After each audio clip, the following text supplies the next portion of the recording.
அப்பா நான் இவளை காதலிக்கிறேன். கல்யாணம் பண்ணலாம் முடிவு பண்ணியிருக்கேன்.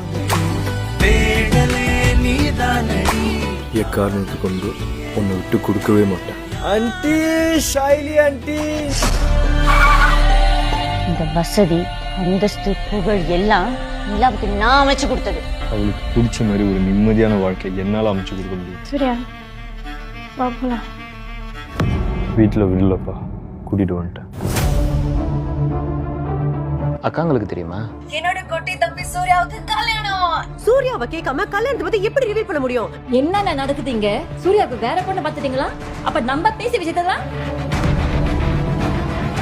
சின்ன வயசுல இருந்தே நான் தான் சூர்யாவை கல்யாணம் பண்ணி சொல்லி சொல்லி ஆசையா வளர்த்தீங்க தானமா?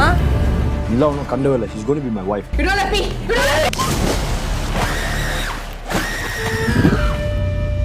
நிலா ஒன்றும் அனாதை இல்லை சித்தி. தனியா கல்யாணம் பண்றதுக்கு அண்ணங்காரன் நான் இருக்கேன். உங்க ஆசீர்வாதத்தோட நடக்கும், நடத்தி வைப்பேன். அண்ணே, நீ நிலாவோட அண்ணன், நான் சூர்யாவோட அக்கா. இப்ப நம்ம ஒண்ணுக்குள்ள ஒண்ணு ஆயிட்டோம்ல.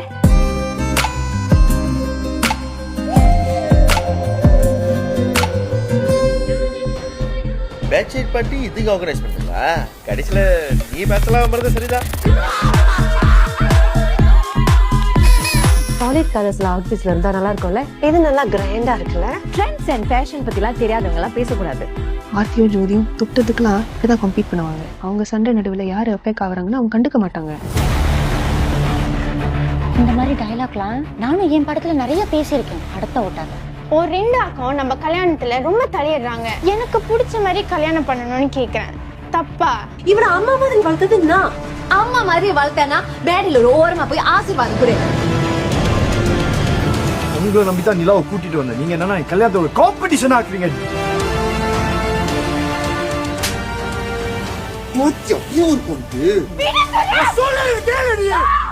இப்பயாவது இங்க என்ன நடக்குதுன்னு சொல்லுங்க.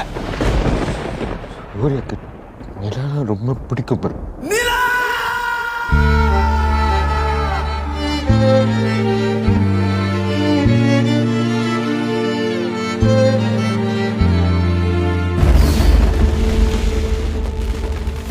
என் வாழ்க்கை ஆனா என்ன தவிர எல்லாரும் வாழ்றாங்க.